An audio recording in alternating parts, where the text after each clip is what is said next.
I cannot tell you how great it feels to be excited about Westeros again. No, really, I know this sounds dramatic, but in case you don't know, the world of Ice and Fire means so much to me, but after the disastrous ending of Game of Thrones and the way season 2 of House of the Dragon took a turn for embarrassing fanfiction, I just could not get excited or have a lot of faith in another Westeros-based TV show. But then A Night of the Seven Kingdoms happened, and it was so much better than I ever expected it to be, and so much more faithful to the novella than I expected it to be. This show warmed my heart, and I fell in love with these characters all over again. This video might get a little chaotic, but let me just get all of my feelings out. Chaos isn't a pit. Chaos is a ladder. I immediately loved it so much that I was scared to fully let myself enjoy the first couple of episodes because I've been through this before. Game of Thrones fans will understand. You love something with your whole heart only to see it destroyed, and you just end up disappointed. But also, it's impossible not to love Dunk and Egg. The thing is, the tales of Dunk and Egg collected in George R. R. Martin's A Night of the Seven Kingdoms have a slightly different tone from A Song of Ice and Fire and Fire and Blood. They are lighter, they feel more playful, there aren't 50 different characters with their personal and political drama to keep track of. And again, I say this as a huge fan of A Song of Ice and Fire and Game of Thrones. I love how insane and dramatic they are, but Dunk and Egg are for the heart. You still get a sense of how layered and fascinating this dark fantasy world is, but it's the adventures of a knight and his squire, and everything else is the background. This is easily what I would recommend as an introduction to George R. R. Martin, just to get a taste of his brilliant writing. And now this is the TV show I would easily recommend as an introduction to Westeros. So first, let's talk spoiler-free. The story takes place about 90 years before the events of Game of Thrones and follows a hedge knight, Sir Duncan the Tall. He's poor, he's naive, he's humble, he's honorable, and he's eager to prove himself on his adventures, so he heads to the town of Ashford, where a tourney is being held. On his way, he is joined by a boy named Egg, who insists on being his squire, and the two of them get into, let's say, more of an adventure than they expected. 6 short episodes, 30 to 40 minutes each. You're going to be dying for more. We're all dying for more. We need season 2 immediately. Thankfully, there are 2 more novellas about them to read. And here's the thing, this is a faithful adaptation of the novella and a fantastic TV series. The two things go hand in hand. You have great source material and you adapt it not by subverting expectations just for the sake of it, not by thinking you're a better writer than George R. R. Martin, I'm looking at you, House of the Dragon, but by taking what's there and adding to it. So let's talk about what works. I mean, pretty much everything, but specifically. And first of all, it's the casting and the characters, because I have not seen a show nail its casting this perfectly in a very long time. Great characters are the main reason why this universe sticks with people so much. Some of the best parts of Game of Thrones are people talking in rooms, and in A Night of the Seven Kingdoms, we have what is essentially a double coming-of-age story of 2 unlikely companions. Dunk and Egg had to be perfectly cast because without getting their personalities and their chemistry right, the show simply wouldn't have worked. They are these 2 misfits. They're both so likable. Fate brings them together, and their friendship is pretty much the most wholesome thing possible in this brutal fantasy universe. Dunk is essentially a very lovable underdog. He deeply believes in honor and honesty and loyalty, and he's constantly shocked by the world around him, and specifically the knights and nobility not living by these same values. Throughout the season, he has to face lies, betrayals, and less than honorable behavior to then choose to stand up for what he believes, and in those moments to discover who he is. Peter Claffey embodies that perfectly. He has that kindness and softness to him, but also that determination to not give up and to be the good guy in a world that hasn't been kind to him. Egg, on the other hand, is pretty much the most likable, smartass kid on TV. We learn more about him as the show progresses, but he is immediately quick and smart and a bit of a troublemaker.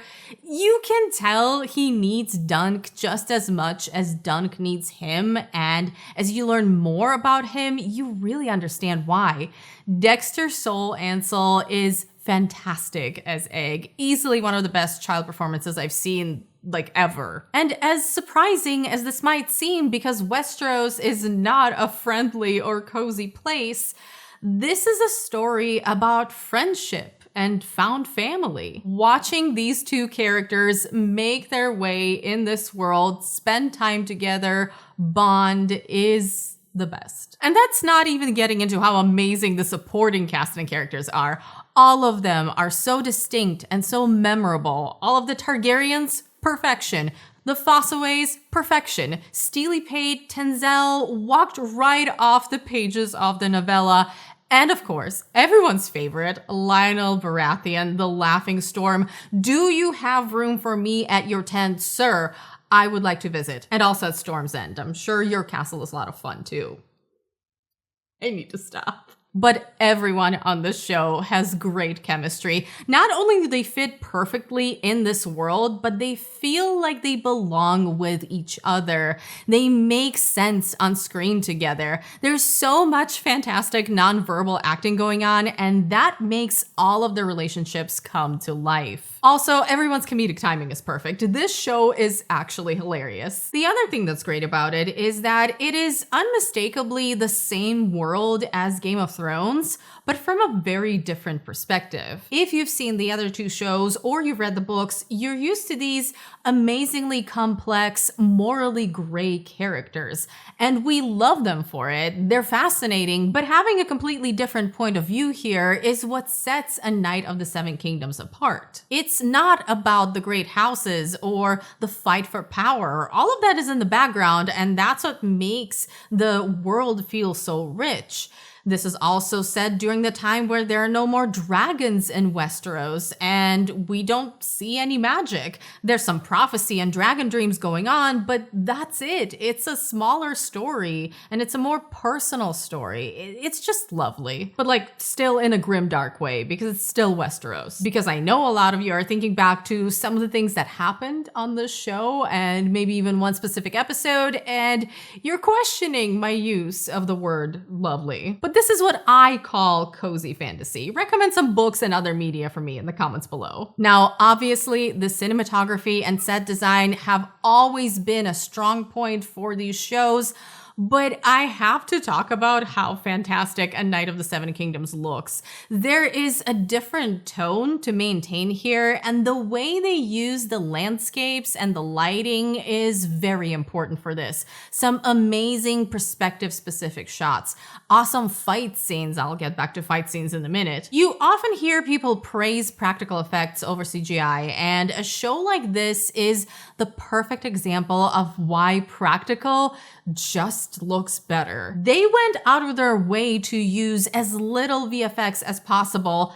and that's what makes it feel so real. It feels like a real place because it is. If you watch the behind the scenes, they were out there building the jousting grounds, building a bridge, putting effort into the smallest details, finding a real location that fits the description in the novella. There's so much actual fire and candlelight because they didn't want the lighting to look artificial, and it pays off. You cannot fake those shadows. You cannot fake the atmosphere of natural lighting interacting with physical objects and physical space. You might be watching this and not necessarily consciously registering the difference, but it does make a difference to your perception because this world looks lived in. It has dimension. This lighting actually warms up the space, and when it changes, when it's no longer warm, it instantly changes the tone of the scene. Those intentional choices matter. Even that raw fish was real, which is insane. And then you also get the details on the costumes and in the production design and the armor. The armor specifically fits the characters and their houses, and it looks so fucking good. I need to calm down. Awesome armor makes me very happy, okay? It's one of those shows where the longer you look at it, the more details you pick up on and the better it gets. Back to the fight scenes. The show has plenty because there's jousting, which is a ridiculous and horrifying activity, and there's actual fighting. Both of these look phenomenal, and again, all of that is done practically, which feels different when you watch it. There's a weight to it, particularly when it comes to the big fight of the season. It looks exhausting. Of course, we know that this is choreographed, but it feels natural. It actually looks like people are fighting for their lives. It's brutal and it's epic. Finally, as a fan of the book, I have to briefly talk about how great of an adaptation it is and how faithful it is. So much dialogue is taken directly from the novella. So many scenes are exactly as they are on the pages. And this matters not because blind loyalty to the text automatically makes an adaptation good. It matters because George is a great writer. It's crazy that the showrunners of Game of Thrones and House of the Dragon took the wrong lesson out of the early success of these shows. What makes these stories so great are not the dragons or sex or battles, it's George R. R. Martin's writing, and it's no coincidence that the further these shows got away from the source material, the worse they got. A Knight of the Seven Kingdoms writers added to the story instead of rewriting it. They expanded on the characters and the lore, which is exactly what Game of Thrones did for a while. This is how we got all of the amazing stuff with Lionel Baratheon. There isn't much of him in the novella, and this is how you do it. Do I have anything negative to say about this show? Not really. I have some personal nitpicky things, but they are such minor details that they're easy to ignore. I think the biggest one is the bodily functions humor. I just don't like it. I've never been a fan. The show is very funny, and the rest of the humor is fantastic, but these random in-your-face shit and dick jokes, why? I don't get it. Hopefully people forgive us. My runner-up annoyance to this is giving what seems like a definitive answer to whether or not Dunk is a knight. I'm not going to tell you what it is, but it's something that's left ambiguous in the novella, and leaving things like this up for interpretation is always more interesting than giving a definitive answer. A big part of this season is that question of what makes a true knight and what it means to make an honorable choice against your best interest. We constantly see people who should act honorably, knights and princes, act dishonorably and dishonestly, and yet Dunk's knighthood is the one in question because he can't prove he was knighted. There were no witnesses. Despite this, we see Dunk acting according to those values more than anyone else there, and he really takes it to heart when he sees people not living up to those standards. Hard to accept that a knight might be so dishonorable, let alone a prince. So with that, it seems unnecessary to give that answer because the answer is not the point. The point is for the audience to question what actually matters and to come to their own conclusions based on what they've learned. George trusted his readers, and the show should have trusted its viewers. This last thing is going to sound weird, but one of the episodes has some random jazz music in it. Why? Why is there jazz in my Westeros? It broke the immersion for me. I was annoyed, but it was quick, so I'm pretending it was a mistake because why was it there? Please don't ever do that again. To wrap this up, because I do want to talk about some spoilers, I obviously loved this first season of A Knight of the Seven Kingdoms. I loved it so much more than I ever expected to love it, which ironically is also how I felt the first time I read the Tales of Dunk and Egg. If, like me, you are doubting giving this show a chance, trust me, you need this series in your life. It brought back that feeling of genuine excitement for Game of Thrones, and though it's a lot more lighthearted and a lot smaller of a story, there's something about it that feels like the early seasons of the main series. For those of you who've never seen Game of Thrones or House of the Dragon, trust me, you need this series in your life. There is so much to love here, and it's going to introduce you to a fascinating universe. If you're scared of fantasy, it's only fantasy adjacent.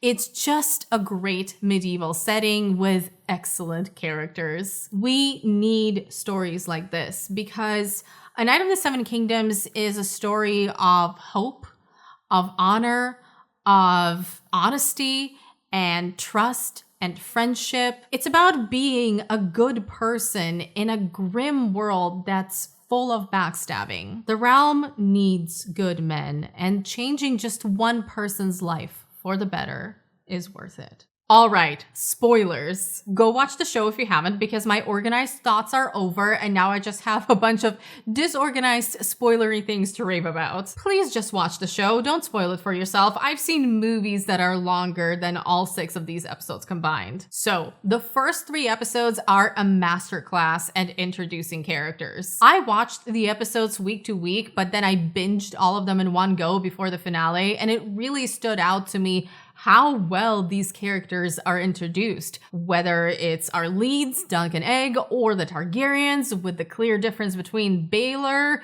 the king that he should have been, and his brother Maker, or the fantastic scene at Lionel Baratheon's tent. No, I will not let this go. Episode 3, what an amazing introduction of Aerion as a villain. Obviously, we meet him briefly in episode 2, but in 3, it takes exactly one jousting scene for us to know he is awful, and the ending with Tenzel to know he is a monster. I also loved how many little hints we see with Egg early on, setting up for the reveal that he's Aegon Targaryen. It's all there if you're looking for it. So many breadcrumbs, and even that callback to Game of Thrones and Arya and Tywin. Oi! My lord. My lord. No born girls say my lord, not my lord. If you're going to pose as a commoner, you should do it properly. The way Dunk is scandalized every time someone doesn't behave honorably. Oh, my sweet summer child. When he's looking for someone to remember Sir Arlen and he is shocked because he doesn't understand how these people can't remember an honorable knight who took a wound in their service or participated in a tournament. I mean, this is a person who Dunk looked up to, who upheld his vows and raised him to be a good person, someone who saved Dunk, as we find out in that big episode 5 flashback. And yet he died by the side of a muddy road, and none of the noble lords can remember his name. It's so sad and impactful to watch him be disappointed in so many people because he is so kind and trusting and idealistic. And the second he jumps in to do the right thing to protect Tenzel, he not only is punished for it, but also finds out that even Egg has been lying to him. Just the look on his face says everything. And then obviously when we get to his big monologue and that amazing line, "And there no true knight among you!" he's not just talking about the trial of 7. This is pretty much him asking, what is wrong with the world? Episode 4. What a masterpiece. The knighting scene is absolute fucking cinema, and I'm not just saying that because of Lionel Baratheon. That whole thing leading into the speech is epic. Except for that fart joke. I hate it. It's so stupid, and it kind of breaks the momentum of the speech. In the book, that scene has Dunk addressing different people directly and getting disappointed over and over again, so that tension and that desperation is building up uninterrupted until it culminates in, "Are there no true knights among you?" And then, of course, Baelor steps up to do the right thing. Baelor, the heir to the throne and the only person who remembered Sir Arlen, he takes Dunk's side even if it means going against his own family. This man protected the innocent, as every true knight must. Who am I kidding? We love some Targaryen infighting, but that scene is so good, and when the Game of Thrones theme finally hits, it's everything. Never has a piece of music been so earned. Shall we talk about episode 5 and Baelor? I think so. I really should have done weekly episode breakdowns for this show. Maybe I'll revisit this idea leading up to season 2. But episode 5, I thought I was ready for it because I knew what was going to happen, and I was not ready at all. Not even close. Be vigilant. Don't die. The Trial of 7, unbelievably amazing. Just everything about it, the psychological and the physical weight of it, because in just 4 short episodes, the show really earned this fight. That's how great the writing and the characters are. Like, you're already stressed because you know the accusers have more experienced fighters. Dunk has never been tested in a real fight like this before. Raymond Fossaway just got knighted 5 minutes ago. All of this feels very ominous and very atmospheric with the fog and the gloom and the mud, and then as soon as the fighting starts, it's terrifying, and we get thrown into Dunk's perspective inside the helmet where things feel so claustrophobic. His shield has that entire plot line leading up to this, and it immediately gets destroyed. I love that they kept that detail from the book. It's a very real, everything that can go wrong will go wrong moment. And he's not doing well. As a viewer, you can feel the fear and the panic and the impact of every weapon. It's amazing. The flashback to Dunk's childhood and meeting Sir Arlen is perfect. In general, all of the flashbacks are used very well, but this one in particular is so important for understanding where Dunk came from and what Sir Arlen meant to him. There's even a little bit of a parallel between him and Egg there, because Egg stuck to Dunk and followed him with the same persistence.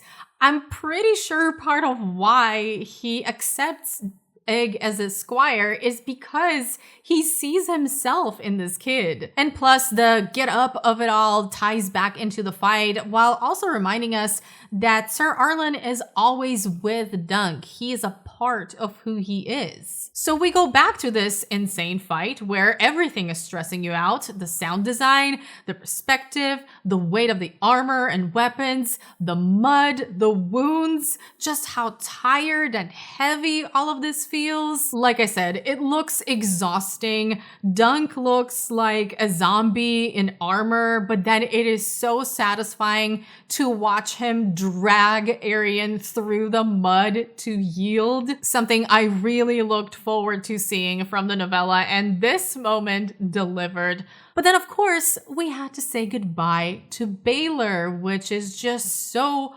heartbreaking. Of course, doing the right thing has devastating consequences. Of course, we're still in Westeros, but damn, I cried reading it and I cried watching it. It's devastating. This episode felt like those 9th episodes of Game of Thrones used to feel. I thought my heart was going to jump out of my chest while watching it because it was beating so fast. I was so stressed watching it. I had to go watch an episode of Heated Rivalry after this to relax. The last thing I'll say, because I really do need to wrap this up, is I really appreciated how the season finale did so well with the send-offs for the characters for this season. I love that we got a moment with pretty much everyone, and those scenes were not just some throwaway dialogue or meant as comedic relief. Those scenes mattered. The opening with Lionel, hilarious, but also planting some very important seeds for the future. The scene with Raymond, so sweet, all about friendship, and it's good to see that not everything in this world needs to be depressing. And of course, all of the scenes with the Targaryens. The point is that nobody came out of the Trial of 7 unchanged, and I love the journey that Dunk goes on in this episode, starting in a place of complete disillusionment after everything he's seen. I Think I'm Done with Princes is very different from where he was earlier in the season, saying it's hard to accept that a knight could be so dishonorable, let alone a prince. This is his coming of age. He's no longer as naive. He sees the world is not filled with honorable people, and he needs to find his way after seeing an honorable man do the right thing and die for it, while the less honorable got to live. Baelor's death hangs heavy, and you see him struggle with the idea of someone who could have been a great king dying for someone like him. But it's Darren the Drunken, of all people, who changes his mind, who makes him realize that if he leaves Egg here with these people, it is very likely that he will grow up to be someone like Arian, who at one point was also a good kid.